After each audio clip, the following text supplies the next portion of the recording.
السلام علیکم ورحمۃ اللہ وبرکاتہ. الحمد للہ رب العالمین والعاقبۃ للمتقین والصلاۃ والسلام علی رسولہ الکریم. اما بعد، قال النبی صلی اللہ علیہ وسلم: کل محدثۃ بدعۃ وکل بدعۃ ضلالہ وکل ضلالۃ فی النار، او کما قال علیہ الصلاۃ والسلام. محترم حضرات، ہم بدعت کے پوسٹ مارٹم کے عنوان پر آپ سے لگاتار بات کر رہے ہیں اور آج اس کا 22واں سیریل ہے. ہم بات کر رہے ہیں موت اور اس کے بعد کی بدعتیں، غلط فہمیاں اور غلطیاں. بعض لوگ یہ سمجھتے ہیں کہ جب بیوی کا انتقال ہو جائے تو شوہر جو ہے نا اس کا چہرہ نہیں دیکھ سکتا ہے، یا اس کو جو ہے وہ جنازے میں کندھا نہیں لگا سکتا ہے. اس مسئلے کو سمجھ لیں، ایک دم غلط بات ہے. یہ ہمارے یہاں اہل سنت والجماعت میں خاص کر امام اعظم علیہ رحمہ کا مسلک یہ ہے کہ جب انتقال ہو جاتا ہے شوہر کا تو نکاح کا رشتہ ٹوٹ جاتا ہے. یہ بیوی کا، شوہر کا نہیں، بیوی کا جب انتقال ہو جاتا ہے تو 4 مہینے تک رشتہ برقرار رہتا ہے. شوہر کے مقابلے میں اگر شوہر کا انتقال ہوتا ہے تو رشتہ برقرار رہتا ہے، بیوی کا انتقال ہوتا ہے تو رشتہ ختم ہو جاتا ہے. اب ایک آدمی جو ہے وہ اپنی بیوی کو ہاتھ نہیں لگا سکتا، جنازے کو، میت کو ڈائریکٹ. اگر اس کو کوئی ایسی ایمرجنسی پیش آ جائے تو ہاتھ میں کوئی کپڑے وغیرہ لگا کر کے ہی بیوی کو چھو سکتا ہے. اسی طریقے سے کندھا دینا یا چہرہ دیکھنا، اس میں کوئی قباحت نہیں ہے. بعض لوگ جب وہ عورت کو اتارنے لگتے ہیں قبر میں، شوہر کو اترنے نہیں دیتے ہیں. حالانکہ دوسرے غیر محرم کو اتار دیا جاتا ہے لیکن شوہر کو اتارا نہیں جاتا ہے. سب سے پہلے تو کوشش یہ کرنی چاہیے کہ محرم اترے. محرم سے مراد وہ مرد ہیں جن سے وہ عورت شادی کبھی نہیں کر سکتی تھی، وہ محرم کہلاتے ہیں. اگر وہ لوگ موجود نہیں ہیں تو ایسی شکل میں پھر دوسرے مرد کے مقابلے میں شوہر کا اترنا جائز ہے. لوگ شوہر کو اترنے ہی نہیں دیتے قبر میں اور دوسرے لوگ اترتے ہیں، یہ غلط ہے. اچھا، اور اگر اس کا الٹا کر لے، مثال کے طور پر شوہر کا انتقال ہوا ہے تو پھر بیوی کے لیے کوئی چیز نہیں ہے، مطلب وہ چاہے دیکھ سکتی ہے، چھو سکتی ہے، سب کچھ کر سکتی ہے. اس کی وجہ ہے کہ 4 مہینے 10 دن تک یہ عدت جو گزارتی ہے وہ گویا کی کنیکٹڈ ہوتی ہے. بہرحال ہم مسئلے پہ زیادہ نہیں بحث کرنا چاہتے ہیں. بحث یہ کرنا چاہتے ہیں کہ شوہر کے بارے میں جو مشہور ہے کہ اس کا چہرہ نہیں دیکھ سکتی، کندھا نہیں دیکھ سکتی، یہ بات غلط ہے. ایک بات. دوسری چیز، بعض جگہ پر ایسا ہے کہ جب وہ میت کو نہلا لیتے ہیں، سب کچھ ہو جاتا ہے تو اس کا چہرہ کھول دیتے، بھائی سب لوگ دیکھو. اگر یہ سمجھ کر دیکھا جائے، بعض لوگ سمجھتے ہیں، جیسے سوال آیا تھا کہ وہ سمجھتے ہیں کہ اس وقت اس کو دیکھنا ثواب ہے.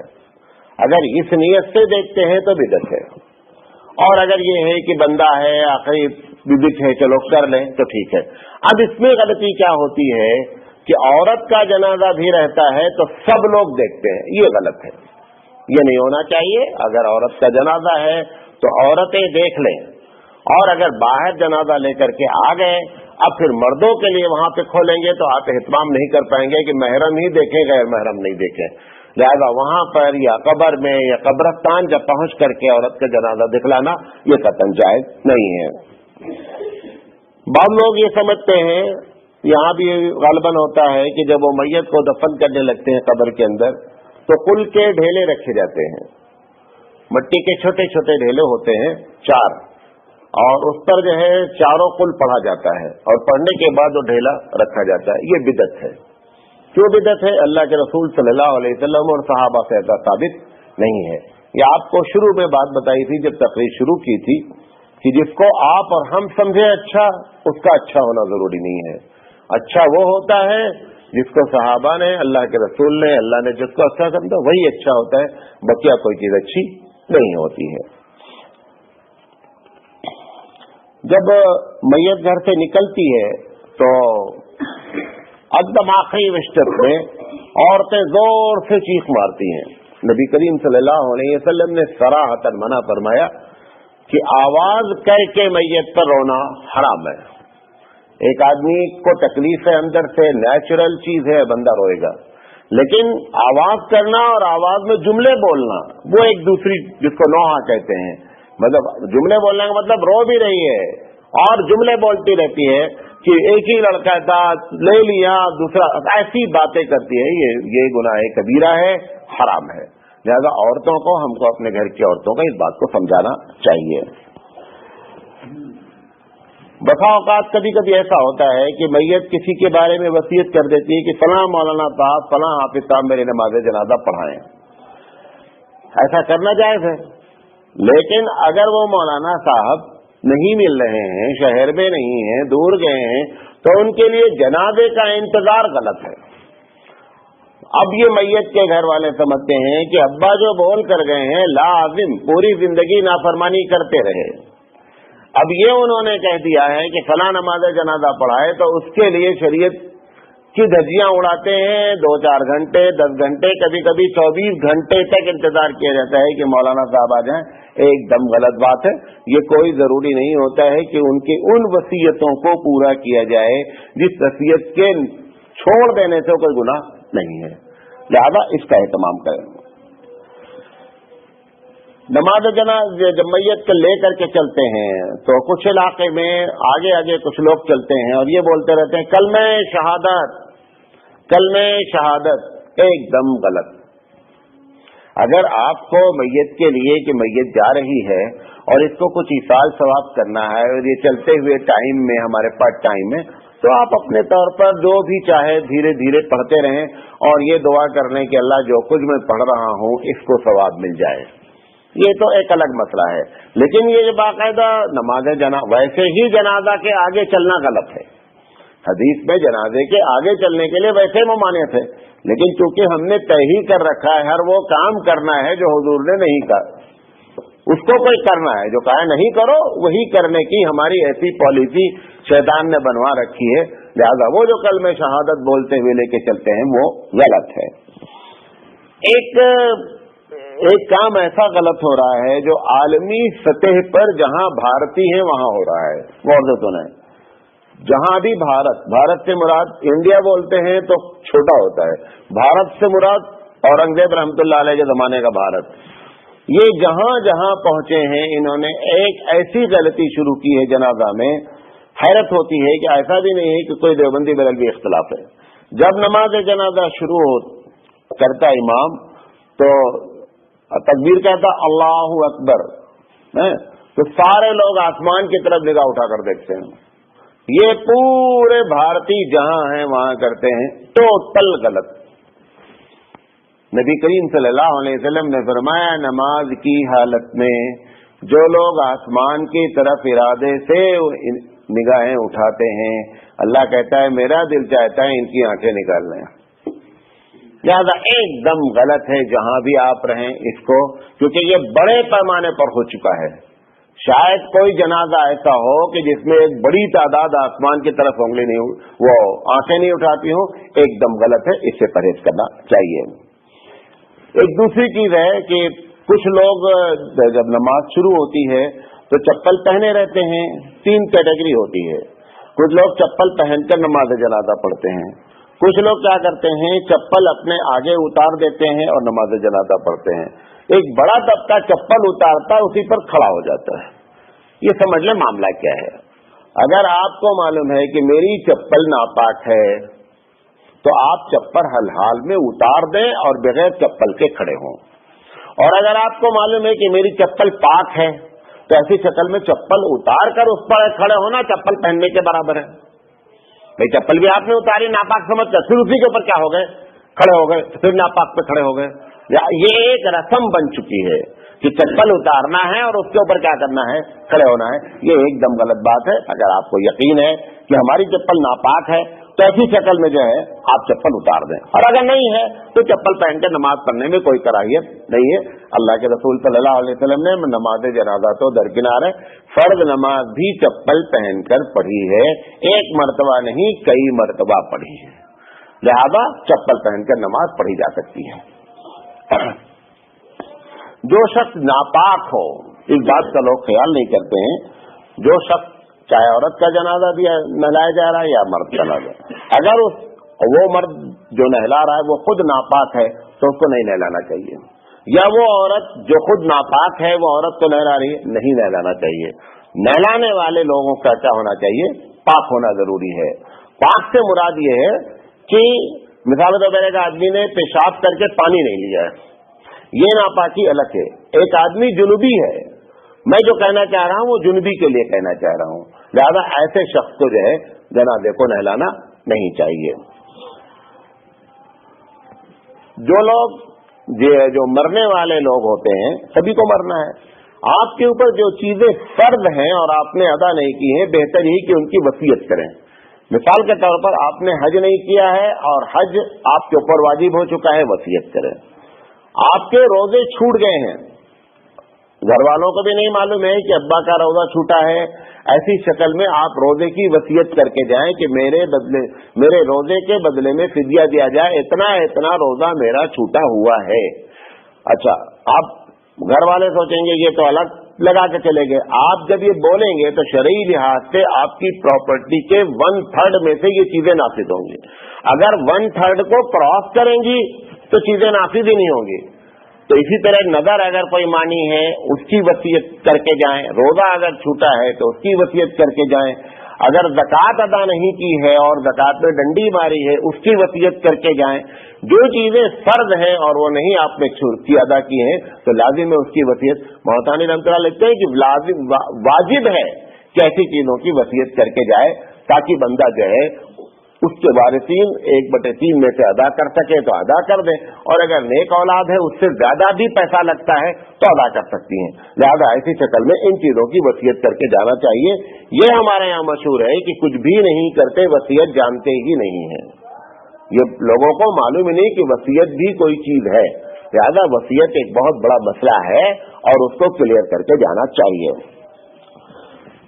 کبھی کبھی کیا ہوتا ہے کہ بچہ اگر مر جاتا ہے، یعنی اولاد مر جاتی ہے، تو ماں سے کہا جاتا ہے کہ آپ اس کا دودھ بخشیے۔ دودھ کوئی چیز نہیں ہے بخشنا، یہ آپ کو بتا دیں۔ یہ جیسے کبھی کبھی ماں ناراض ہوتی ہے، کہتی ہے میں دودھ نہیں بخشوں گی، دودھ بخشنا کوئی چیز نہیں ہے۔ جیسے باپ کبھی کبھی ناراض ہوتا ہے، بولتا میں تم کو آنکھ کر دوں گا، آنکھ بھی شریعت سے کوئی چیز نہیں ہوتی۔ یہ جو آپ باپ بنے ہیں، آپ خود سے نہیں بنے ہیں، آپ اپنے آپ کو باپ کی لسٹ سے یا بیٹے کو اپنی بیٹے کی لسٹ سے نکالنے کا پاور ہی نہیں رکھتے ہیں۔ پاور اس آدمی اس چیز کا رکھتا ہے جس کا خود مالک ہو، آپ پاور ہی نہیں ہے۔ لہذا باپ یہ کہے کہ میں آگ کر دوں گا، میں پراپرٹی سے محروم کر دوں گا، لکھ دیتا ہوں، اس کو کچھ نہیں دیا جائے، اس کی ساری وصیت کچرے میں ڈال دی جائے گی، اس کی کوئی حیثیت شرعی لحاظ سے نہیں ہے۔ یہ ایک الگ بات ہے، بچہ نافرمان ہے، نافرمانی کا اس کو گناہ ملے گا، لیکن پراپرٹی سے آپ کو محروم کرنے کا کوئی حق نہیں ہے۔ پراپرٹی سے محروم ہونے کی باپ کی دو ہی شکل ہوتی ہے، یا تو بچے نے باپ کے مذہب کو چھوڑ دیا، مرتد ہو گیا، یا بچہ خود قاتل ہے باپ کا، یہی دو شکل ہوتی ہے، ورنہ پراپرٹی سے بچہ محروم ہوتا ہی نہیں ہے۔ آپ چاہے جتنا بڑا پیپر لکھ ڈالیں اور چاہے پوری جماعت والے اس پر سائن کر دیں، کوئی فرق نہیں پڑتا ہے۔ لہذا یہ جو دودھ، اسی طرح دودھ معاف کرانے کا معاملہ ہے، دودھ معاف کرانا کوئی چیز نہیں ہوتی ہے۔ ایک اور چیز کی جاتی ہے کہ جب شوہر کا انتقال ہو جاتا ہے اور مہر ادا نہیں کی ہوتی ہے تو عورتوں سے کہا جاتا ہے اس کے کان میں یا اس کے پاس جا کر کے بولو کہ میں مہر معاف کرتی ہوں۔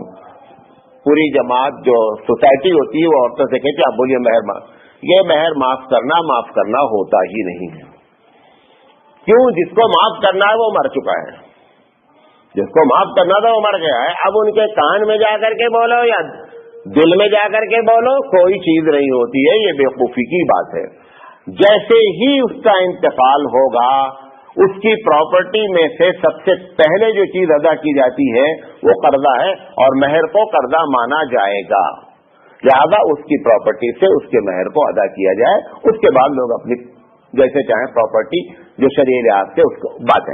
بہرحال یہ جو ہے کہ معاف کرنا، اس کا اسی طریقے سے کیا کہتے ہیں، اگر وہ بیوی ایک دم آخری وقت میں ہے اور اس کو مہر نہیں ادا کیا ہے تو لوگ اس کو پریشرائز کرتے ہیں کہ مہر معاف کر دو. جب وہ اپنے ہوش و حواس کھو بیٹھی ہے, اب اگر وہ آپ کے کہنے پر جملہ بھی ادا کر دے تو بھی مہر نہیں معاف ہوتی ہے. ہاں اگر وہ بیمار ہے اور ساری چیزیں ہوش و حواس میں ہے, ایسے وقت میں معاف کر دے گی. گھر کے یہ بھی ظلم ہے, ظلم یہ بھی ہے, لیکن معاف ہو جائے گی, کیونکہ اگر وہ معاف نہیں کرے گی تو اس کے مرنے کے بعد وہ پراپرٹی اس کی مانی جائے گی مہر والی, اور وہ تقسیم ہوگی. اب وہ معاف ایسے وقت میں کر رہی ہے کہ مثال کے طور پر ایک عورت کی مہر 1 لاکھ روپے ہے اور آخری وقت میں آپ نے اس عورت سے کہا معاف کر دو, اور اس نے کہہ دیا معاف. اس نے کن لوگوں کا حق مارا؟ اگر وہ مر جاتی تو اس کو 1 لاکھ میں پتہ چلا کہ اس کے کتنے لوگ اس کے حصے دار ہوتے, سب کا حق مار کر کے چلی گئی. لہذا آخری وقت میں جو کچھ کرایا جا رہا ہے وہ غلط ہے, ایسا نہیں ہونا چاہیے. کہیں کہیں نماز جنازہ کے ساتھ ساتھ آگ لے کر کے چلتے ہیں. یہ ٹوٹل ہندوانہ رسم ہے اور تشبہ بالکفار ہے. آگ لے کر کے چلتے ہیں, باقاعدہ آگ میں وہ ڈالتے رہتے ہیں اور اس میں دھواں اٹھتا رہتا ہے. وہ تو آپ کا پورا ایک سسٹم ہو گیا ہے نا, کہ جو بھیک مانگنے والا ہے وہ بھی یہی کرتا ہے کہ وہ اس میں چلم ٹائپ کوئی چیز ہوتی ہے, اس میں ڈال کر کے دکانوں پہ لے کے گھومتا رہتا ہے, اور وہی کام ایک ہندو بھی بھیک مانگنے والا کرتا رہتا ہے. یہ جو بھیک کا معاملہ ہے, یہ بھیک مانگنے والوں کو انکریج کرتی ہے پبلک.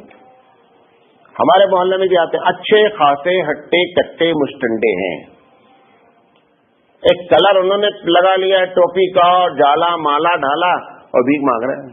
آپ نے بھیک دی, آپ یہ سمجھتے ہیں کہ بھیک دینا, ایسے لوگوں کو بھیک دینا خود گناہ ہے, کیونکہ آپ یہ بتا رہے ہیں کہ تم یہ پیشہ اختیار کرے ہو, زندگی میں کام نہیں کرو. یہ آپ کو معلوم نہیں, پورے ہندوستان میں ایک پورا قبیلہ پایا جاتا ہے, ان کا کام ہی پشتہا پشت سے بھیک مانگنا ہے. اب ہم ایسے لوگوں کو جو بھیک دیتے رہتے ہیں تو ایسی شکل میں ہم انکریج کرتے ہیں کہ تم بھکاری بنے رہو.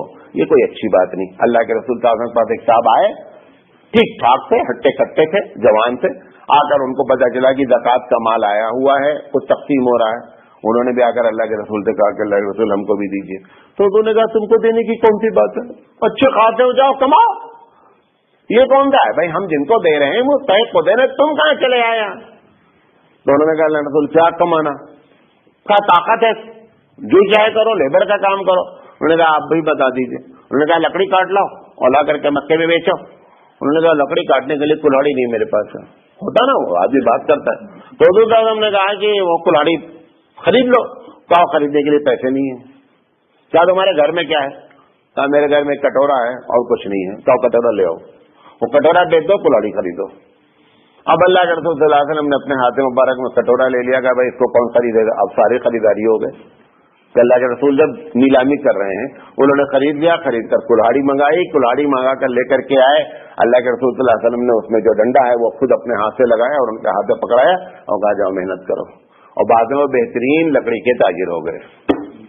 تو اس طریقے سے ہمارے پاس ہے. یہ جو آپ لوگ کرتے ہیں, مسجد کے بعد بیٹھنے کی ایک رسم ہو گئی ہے, وہ نکلتے ہیں حضرت صاحب گورنر صاحب بانٹتے ہوئے جا رہے ہیں ریوڑی کی طریقے سے, تو سمجھتے ہیں بڑا کام کر رہے ہیں. یہ آپ بتا رہے ہیں کہ تم یہ چکر چلاتے رہو. ہمارے یہاں یہ کبھی آپ سے بات کریں گے, بھیک مانگنا کب جائز ہے اور کتنا جائز. یہ خود مسئلہ ہے باقاعدہ. ایک آدمی کے پاس آج بھر کے کھانے کا انتظام ہو گیا, اپاہج ہے, کچھ نہیں کر سکتا, ٹھیک ہے بھیک مانگ سکتا ہے. آج کے کھانے کا انتظام ہو گیا ہے, اب دن بھر بھیک مانگنا اس کا جائز نہیں ہے. کل دیکھے گا پھر مانگے گا. یہ نہیں ہے آپ سے زیادہ ان کا بینک بیلنس ہے جو مانگ رہے ہیں روزانہ, آپ غلط فہمی میں بیٹھے ہوئے ہیں. لہذا ان بات کا اہتمام کرنا چاہیے. دو ایک باتیں بتا کر ہم اپنی بات ختم کرتے ہیں کہ بار لوگ جنازے میں بار بار یہ بولتے رہتے ہیں دھیرے چلو دھیرے چلو. جنازے کو دھیرا لے چلنا سنت ہی نہیں ہے. نہ بھاگنا سنت ہے, نہ دھیرے لے چلنا. درمیان میں چال چلنی چاہیے. اللہ کے رسول فرمایا اگر اچھا ہے تو اپنے کندھے پر اچھے کو نہیں لا دے رہو, جلدی اس کو پہنچاؤ, اپنے اللہ سے ملاقات کریں. اور اگر یہ جنازہ برا ہے تو برے کو اپنے کندھے پر دیر تک لادنے کا کیا فائدہ ہے. لہذا یہ جو بار بار لوگ کہتے دھیرے چلو بھائی دھیرے چلو, یہ دھیرے چلو کوئی سنت نہیں ہے. جنازے کو تیز نہ چلنا چاہیے, دوڑنا نہیں چاہیے. لیکن کانسیپٹ کیا ہے کہ اگر جنازہ ہلتا ہے تو اس کو بڑی تکلیف ہوتی ہے. اب ساری تکلیف ختم ہو چکی ہے. تم گرم پانی ٹھنڈے پانی سے جو بھی نہلاتے ہو, کبھی آج تک بولا نہیں کہ بابو ذرا سے ٹھیک کرو, نیم گرم کرو, تو بہت زیادہ ہو رہا ہے. تو ختم ہو چکا ہے سارا معاملہ. لہذا اب اس کو کوئی تکلیف یہاں پر ایسی نہیں ہوتی ہے. یہ لوگوں نے اپنی طرف سے گڑا رکھا ہے. بعض یہاں پر کرناٹک وغیرہ میں جو ہے وہ اگر وہ حاجی صاحب ہوتے ہیں تو احرام کا کپڑا بڑے اہتمام سے رکھے رہتے ہیں. وہ احرام کا کپڑا جو ہے وہ کاٹ کر کے قبر میں رکھا جاتا ہے. احرام کا کپڑے کی کوئی حیثیت نہیں ہے.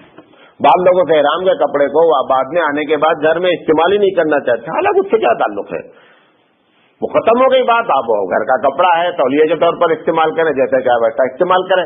اور جب بعض لوگ اتنے بڑے بدماش ہیں کہ خانے کعبہ میں قینچی لے کر کے جاتے ہیں اور خانے کعبہ کا غلاف نیچے سے کاٹ لیتے ہیں. آپ نے کبھی دیکھا ہے کہ خانے کعبہ کا غلاف 6 تاریخ سے 6 ذوالحجہ سے چڑھا دیا جاتا ہے.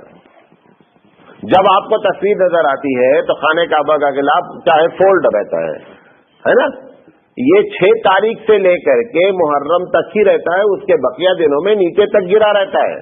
وہ وجہ کیا ہے کہ لوگ جاتے ہیں اور نیچے سے قینچی سے کاٹ لیتے ہیں. لہذا اس چوری سے بچانے کے لیے خانے کعبہ کے غلاف کو انہوں نے جو ہے انسان کی ہائٹ سے اوپر تک رکھ رکھا ہے. اب وہ چوری کر کے لے کر آتے ہیں اور پھر یہاں تبرک بانٹتے ہیں. اس میں سے تھوڑا تھوڑا ٹکڑا اور وہ رکھا جاتا ہے اس کے اندر. کس کے اندر؟